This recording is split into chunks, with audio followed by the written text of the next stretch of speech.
अभी हमारे तमाम वक्ता साथियों ने अपने विचार को रखते हुए, अपनी बात को रखते हुए अपने आप को हम लोगों के महापुरुष, खंड खंड भारत को एक सोच में पिरोने वाले, जिनके लिए पद और कद मालूम नहीं पड़ा, उनके आड़े हाथों नहीं आया, ऐसे सरदार वल्लभ भाई पटेल की जयंती पर मैं पुनः आपका एक जोरदार तालियों के साथ हार्दिक स्वागत, अभिनंदन, वंदन करना चाहता हूं।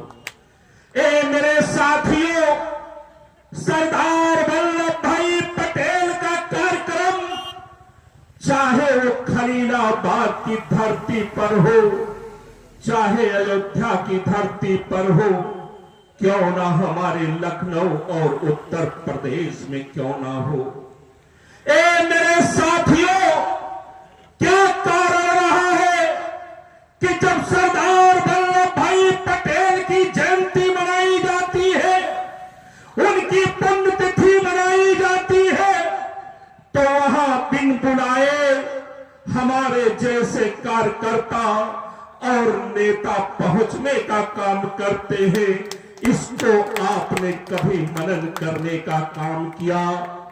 आज क्यों ना आपका भाई जयकरण वर्मा हो, क्यों ना आदरणीय विधायक जी हो, क्यों ना हमारी बहन बैठी है, हम लोग अपने अपने लिए अपना जीवन बिताने का काम करते हैं, अपने लिए अपना संघर्ष करने का काम करते हैं, लेकिन वहां सरदार पटेल आपने उस प्रधानमंत्री की कुर्सी को लात मारते हुए इस देश को जो एकजुट करने का काम किया है, ये भावनाएं आपके मंच पर खींच लाती है, आपके पूजा करने को उन लोगों को भी मजबूर कर देती है जो सरदार पटेल के विचारों से सहमत नहीं हुआ करते। अभी कुछ साथियों ने कहा कि सरदार पटेल ये है, सरदार पटेल वो है, लेकिन किसी ने ये नहीं कहा वो कौन सी शक्ति है जो इस देश में सरदार पटेल के विचारों को खत्म करना चाहती है। ए मेरे साथियों, अगर जो हम सरदार पटेल के अनुयायी हैं, तो उन शक्तियों को मुंहतोड़ जवाब देना चाहिए जो सरदार पटेल के विचारों को समाप्त करने की नाकाम कोशिश करते हैं। ए मेरे साथियों, आज कुछ लोगों ने कहा कि आज खलीलाबाद की धरती पर हमें टिकट नहीं मिलता, हमें सम्मान नहीं मिलता, कोई राजनीतिक दल मुझे भागीदारी नहीं देता। ए मेरे साथियों, मैं कहना चाहता हूं, सम्मान कोई देता नहीं है, सम्मान भीख मांग से मिलता नहीं है। सम्मान के लिए आपको एक ताकत दिखानी पड़ती है, एक जूता दिखानी पड़ती है, तब आपको कोई सम्मान देना चाहेगा। मुझे अभी कुछ साथी कह रहे थे कि आज के दौर में सरदार पटेल की बड़ी चर्चा है। मैं उनसे कहना चाहता हूं, अभी गुजरात की धरती पर हमारे महापुरुष के नाम पर बना स्टेडियम, जिनको इस देश के विकास पुरुष ने अपने नाम करने का काम किया, ये बातें भी मन से क्यों नहीं की जाती है? मैं आपसे कहना चाहता हूं, सरदार वल्लभ भाई पटेल के अंदर जो गुण था वो हमारे जैसे कार्यकर्ता गिनाने की हैसियत में नहीं है, लेकिन सरदार पटेल को जो एक सबसे बड़ा गुण है वो है नेतृत्व करने का, निर्णय लेने का,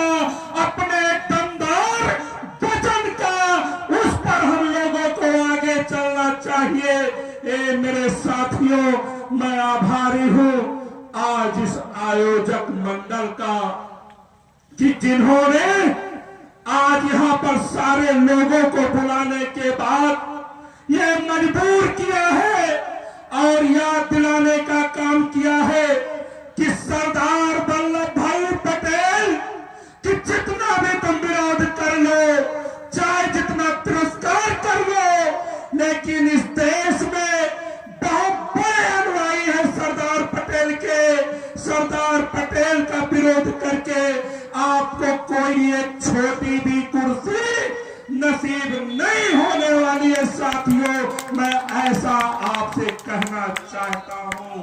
अभी हमारे कुछ साथियों ने कहा मैं कि कुर्मी की संख्या इतनी है, कुर्मी की संख्या उतनी है, संख्या से भागीदारी लेना है तो सरदार पटेल के जैसा त्याग करना सीखो।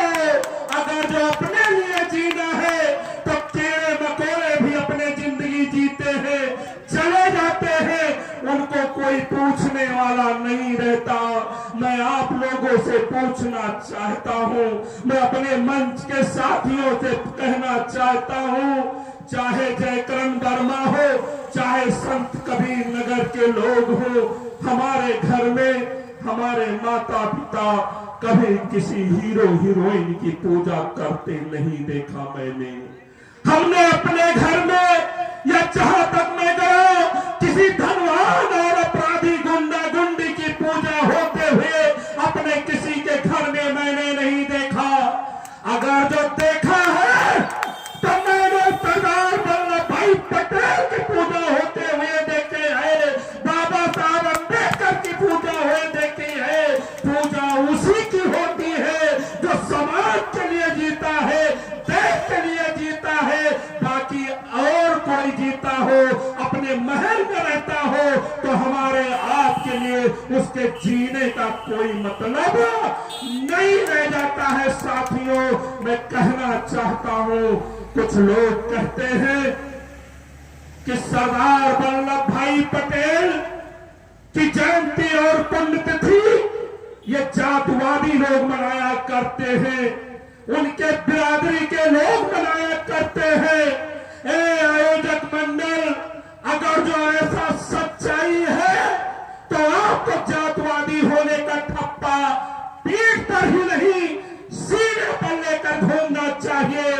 हमें फक्र है कि हम उस किसी मुखबिर के वंशज नहीं है, हमें फक्र है कि हम देश को बेचने वाले के वंशज नहीं है, हमें फक्र है कि हम संविधान को बर्बाद करने वाले लोग नहीं है, हमें फक्र है कि हम सरदार वल्लभ भाई पटेल के वंशज हैं, जो इस देश के लिए प्रधानमंत्री की कुर्सी को किनारे करने का काम करते हैं।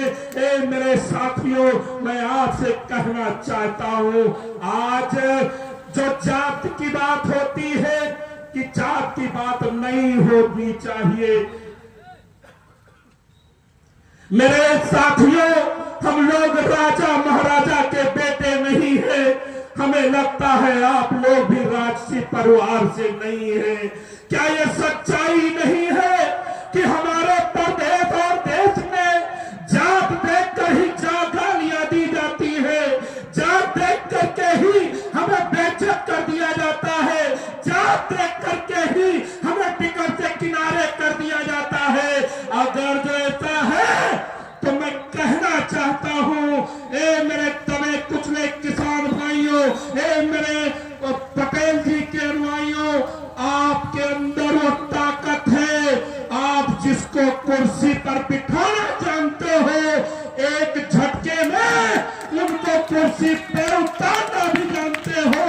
मैं आप सबका ज्यादा समय ले लिया, सबको देर भी हो रही है, मैं पुनः आप सबका एक जोरदार तालियों के साथ हार्दिक स्वागत अभिनंदन वंदन करते हुए मैं आपसे कहना चाहता हूं, एक बात के साथ निवेदन करना चाहता हूं। मेरे साथियों, आज सरदार वल्लभ भाई पटेल, सरदार वल्लभ भाई पटेल के बारे में जो भी आवाज उठती है, बहुत से लोग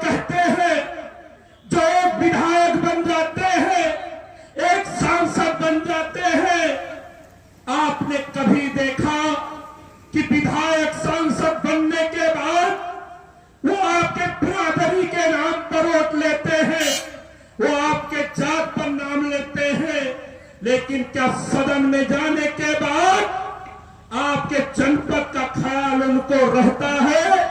नहीं रहता है।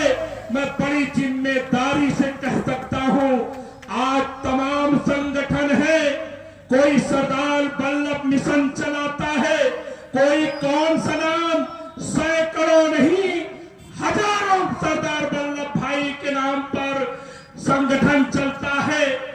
लेकिन ये बात भी आपको सोचना पड़ेगा कि क्या कारण रहा कि वाह सरदार वल्लभ भाई पटेल, जब इस देश में हमारे जैसे लोग जागरूक नहीं थे, आपके पीछे चल नहीं सकते थे, आपके लिए जिंदाबाद नहीं लगा सकते थे, तो आप देश के हीरा बन गए। और आज सैकड़ों संगठन होते हुए भी हम लोग कुछ नहीं कर पाते हैं। उसका एक कारण है, मैं बड़ी जिम्मेदारी से कह सकता हूं, इस खलीलाबाद की धरती पर, इस संत कबीर नगर की धरती पर, यहां पर अभी हमारे किसान यूनियन के साथी कह रहे थे कि कुर्मी समाज को यहां पर कोई टिकट नहीं देता। अरे मेरे किसान यूनियन के साथी, मैं जिम्मेदारी से कह सकता हूं, इस खलीलाबाद में जितने भी आपके स्वजातीय लोग हैं, आपको जिस दिन ताकत का एहसास करा दोगे, वो चाहे जो दल हो, चाहे सरकार में हो, चाहे विपक्ष में हो, चाहे वो पनप रही हो, कोई आपको इग्नोर करने की हैसियत में नहीं रहेगा। ऐसा मैं आपसे कहना चाहता हूं। ए मेरे साथियों, सांसद विधायक ना बने वो ठीक है, लेकिन बने तो आपके लिए बने, क्षेत्र के लिए बने। लखनऊ में जाकर के महल बना लेना, बड़ी बड़ी गाड़ियां ले लेना, उससे हमारा आपका भला नहीं हो सकता है। एक अंत में बात कहना चाहूंगा, एक उभार आया था सुबोध जी और बाबी जी, मैं आपका ध्यान आकर्षण करना चाहता हूं। माननीय विधायक जी, आप बहुत सीनियर हैं, मैं आपका ध्यान आकर्षण करना चाहूंगा। एक दौर आया कि जब नेता लोग किनारे कर दिए जा रहे हैं, कर दिए जा रहे थे, एक चाल के तहत, एक योजना के तहत।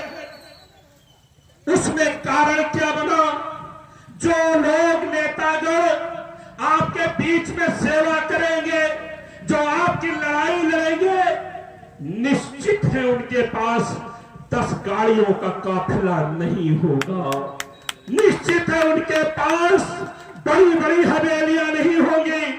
ये बाहुबली लोग, ये अपराधी लोग, ये सऊदी अरब में, बंबई में कमाने वाले लोग, पैसे के बल पर के उन्होंने टिकट लेकर के जो विधायक बनने का काम किया, जो नेताओं को खत्म करने का एक षड्यंत्र शुरू हुआ, अब साथियों उसका खात्मा होते जा रहा है। अब नेता वही होगा जो आपके बीच में होगा, वो नेता वही होगा जो आपके लिए लड़ने का काम करेगा। अब नेता वही होगा जो आपके लिए मुकदमा लेने का काम करेगा। इन बाहुबलियों का काम, इन धनबलियों का काम अब खत्म हो गया है। अब जनबली का काम चलेगा, अब वोट बली का काम करेगा। वही तुम्हारा नेता होगा, वही तुम्हारा अगुवा होगा। बहुत बहुत धन्यवाद, बहुत बहुत आभार। कष्ट के लिए